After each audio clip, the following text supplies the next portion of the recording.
Good morning student. आज हम आपको बीकॉम सेकेंड ईयर के अंतर्गत कास्ट अकाउंटिंग में है कॉस्ट शीट कैसे बनाई जाती है।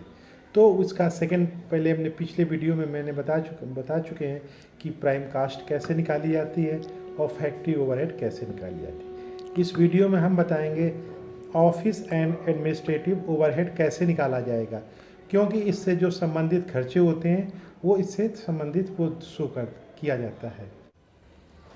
अब ऑफिस ओवरहेड के अंतर्गत जो ऑफिस एडमिनिस्ट्रेटिव है ओवरहेड, उसके अंतर्गत कौन कौन से खर्चे आते हैं। सबसे पहले हम उसमें जो हम शो करेंगे सैलरीज के विषय में। सबसे पहले जो ऑफिस में आएगा वो सैलरी जाएगा। जो सबसे सैलरी होगा तो वो जो अमाउंट होगा तो उसको हम ऐसे लिख देंगे, ठीक है।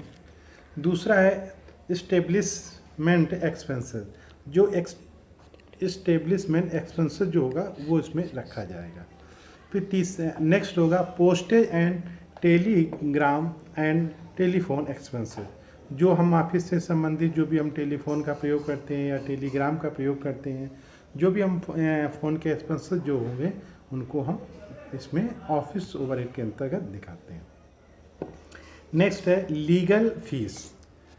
जो भी अगर कोई कंपनी से संबंधित जो भी हमें कोर्ट कचहरी करनी होती है या कोई भी वाद अगर दाखिल किया जाता है, उसके अंतर्गत हमें भी लीगल फीस हमें वकील को देनी पड़ती है और इसके अंतर्गत हम वो ऑफिस ओवरहेड के अंतर्गत दिखाते हैं। नेक्स्ट है दूसरा है ऑडिटर फीस। जो ऑडिटर होते हैं, जो अंकेक्षण करते हैं, उनकी जो हमें फीस देनी होती है वो ऑफिस ओवरहेड के अंतर्गत दिखाई जाती है। Director fees. जो डायरेक्टर्स होते हैं जो कंपनी के जो उनकी जो फीस होती है वो ऑफिस ओवरहेड के अंतर्गत हम दिखाई जाती है। नेक्स्ट है बैंक चार्जेस। जो हम लेन देन करते हैं, जो किसी भी व्यवसाय में जब हम पे पैसा निकालते हैं या जमा करते हैं या क्लियरिंग के माध्यम से या ट्रांसफ़र के माध्यम से, जो भी चार्जेस होते हैं, जो हम बैंक की सुविधाएं लेते हैं उसके बदले जो हमें चार्जेस देना पड़ता है वो बैंक चार्जेस वो ऑफिस ओवरहेड के अंतर्गत उसको दिखाया जाता है। नेक्स्ट है डिप्रिसिएशन एंड ऑफिस प्लांट। जो डिप्रिसिएशन मैंने बिल्डिंग हमने तैयार की है वो ऐसा तो है नहीं वो बिल्डिंग हमेशा चलती रहेगी, वो एक निश्चित समय के बाद वो बिल्डिंग ख़राब हो जाती है, तो इसलिए हम उस पर डिप्रिसिएशन लगाते हैं।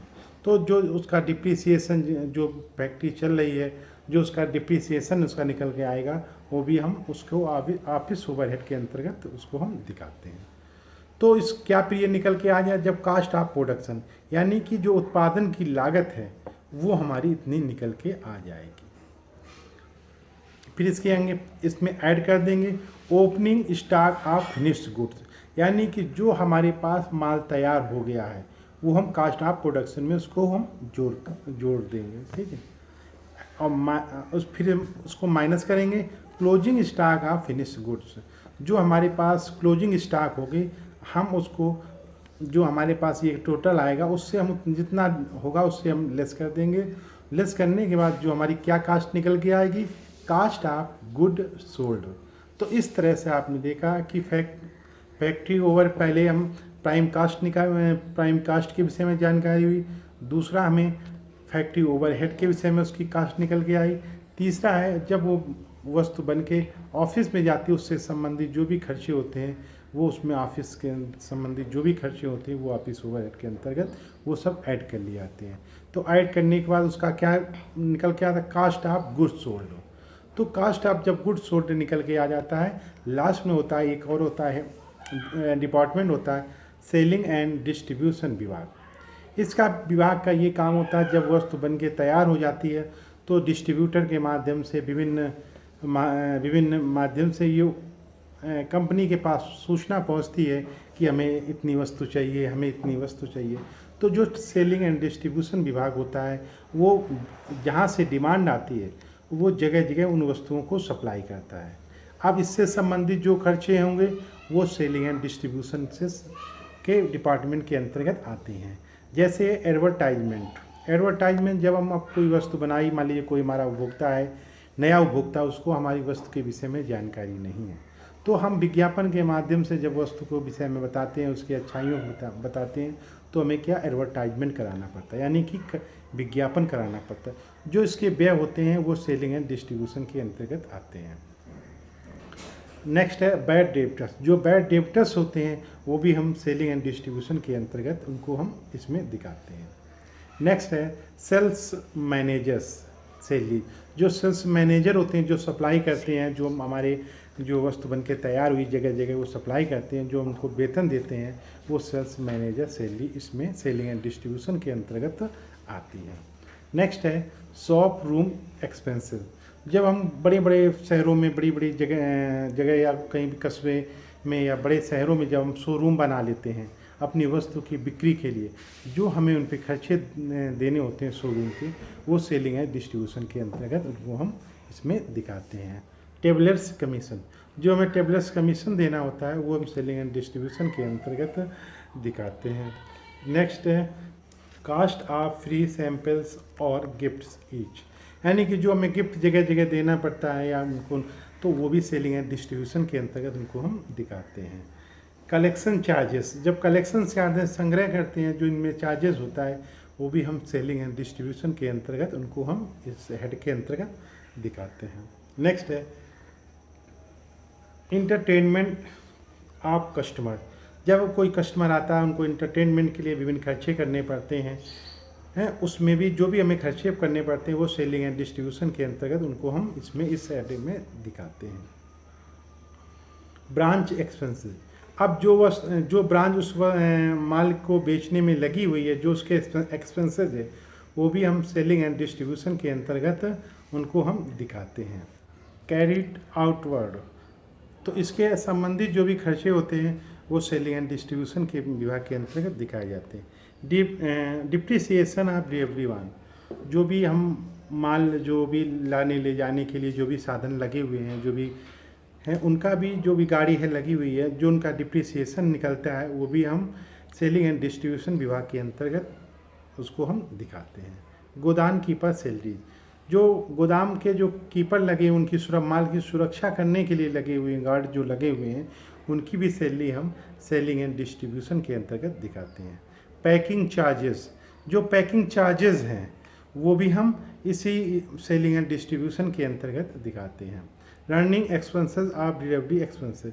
जो हमें रनिंग करना पड़ता है तो वो भी हम डिप्रिसिएशन जो रनिंग ऑफ एक्सपेंसेस, ये भी हम सेलिंग एंड डिस्ट्रीब्यूशन विभाग के अंतर्गत दिखाते हैं। Market research expenses. जो मार्केट में जो बदलाव हो रहे हैं, जो भोक्ताओं की रुचि में परिवर्तन हो रहे हैं, जो नए नए उनके वो आते हैं, जिसमें भी जो भी खर्चे होते हैं वो हम सेलिंग एंड डिस्ट्रीब्यूशन विभाग के अंतर्गत दिखाते हैं। तो इस तरह आपने देखा कि भी जो विभिन्न खर्चे हैं सेलिंग एंड डिस्ट्रीब्यूशन के अंतर्गत, वो हम सेलिंग एंड डिस्ट्रीब्यूशन के विभाग के अंतर्गत दिखाते हैं। तो जब इन विभिन्न खर्चों को हम निम्न क्रमबद्ध ढंग से रख देंगे तो हमारा क्या आ जाएगा, कास्ट ऑफ सेल। जो जब कास्ट ऑफ सेल यानी कि जो हमने वस्तु बनाई है उसकी कास्ट वैल्यू निकल के आ जाती है।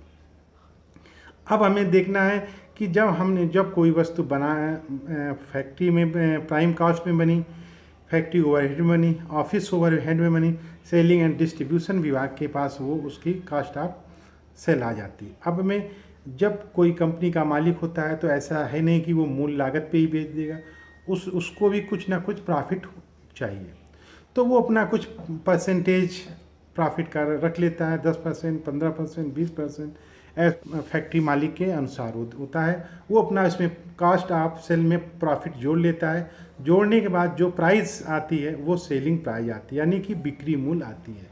तो इस तरह आपने देखा कि जब कोई वस्तु बनाई जाती है तो सबसे पहले हमें रॉ मटेरियल की ज़रूरत पड़ती है, फिर उसमें डायरेक्ट लेबर होता है, डायरेक्ट लेबर की ज़रूरत पड़ती है। तो इस तरह से जो संबंधित रॉ मटेरियल होती है तो हमें क्या निकल के आ जाता है, प्राइम कास्ट निकल के आ जाता है। प्राइम कास्ट निकलने के बाद क्या होता है, अब वो वस्तु कहाँ जाती है, फैक्ट्री ओवरहेड में जाती है। फैक्ट्री ओवरहेड से जो संबंधित जो विभिन्न खर्चे होते हैं उन्हें हम फैक्ट्री ओवरहेड के अंतर्गत उनको हम दिखाते हैं। जब वो वस्तु बन के तैयार हो जाती है, अब हो जाती है ऑफिस ओवरहेड के अंतर्गत। ऑफिस ओवरहेड के अंतर्गत जो संबंधित खर्चे होते हैं उनके जो हम वो ऑफिस ओवरहेड के अंतर्गत उनको दिखाते हैं। तो इस तरह से कास्ट ऑफ उसकी प्रोडक्शन आ जाती है। जब कास्ट ऑफ प्रोडक्शन आ जाती है तो फिर हमारा होता है सेलिंग एंड डिस्ट्रीब्यूशन विभाग। जब सेलिंग एंड डिस्ट्रीब्यूशन विभाग से विभिन्न जो खर्चे होते हैं उनको हम इस विभाग में ऐड कर देते हैं। जब ऐड करने के बाद क्या आ जाता है, कास्ट ऑफ सेल आ जाती है। अब जब कास्ट ऑफ सेल आ जाता है तो हमें कुछ ना कुछ उसमें प्रॉफिट कंपनी मालिक लेता है। हम उसको प्रॉफिट जोड़ देते हैं। प्रॉफिट जोड़ने के बाद तो हमारा क्या आ जाता है, सेलिंग प्राइस यानी कि बिक्री मूल्य हमारा आ जाता है। तो इस तरह आपने देखा जब कोई वस्तु बनाई जाती है, विभिन्न विभागों के जो भी खर्चे होते हैं वो उस वस्तु के उसके मूल्य में वो जोड़ दिए जाते हैं। और विभिन्न विभागों से जब आते हुए आखिरी में उसमें प्रॉफिट भी जुड़ा होता है तो उसका विक्रय मूल्य निर्धारित कर दिया जाता है। तो वो बाज़ार में बाज़ार में जो वो वस्तु है वो बेचने के लिए भेज दी जाती है। उसी को सेलिंग प्राइस कहते हैं। उसी में विविध प्रकार के जो भी खर्चे होते हैं, उत्पादन से लेके और उपभोक्ता तक पहुंचाने में जो भी खर्चे होते हैं वो सेलिंग प्राइस में और वो सब जुड़े होते हैं। तो आपने इस वीडियो के माध्यम से कैसे कैसे कंपनी किसी जब वस्तु को बनाती है, विभिन्न विभागों से उनके खर्चे उसमें ऐड कर दिए जाते हैं और कुछ प्रॉफिट भी ऐड कर दिया जाता है। तो इस तरह से उसका सेलिंग प्राइस निकाला जाता है और बाज़ार में वो वस्तु बेचने के लिए उसको भेज दिया जाता है। तो विभिन्न विभागों से होते हुए इस तरह से वो खर्चों को उसमें ऐड करते हुए, प्रॉफिट ऐड करते हुए उसका सेलिंग प्राइस ज्ञात किया जाता है।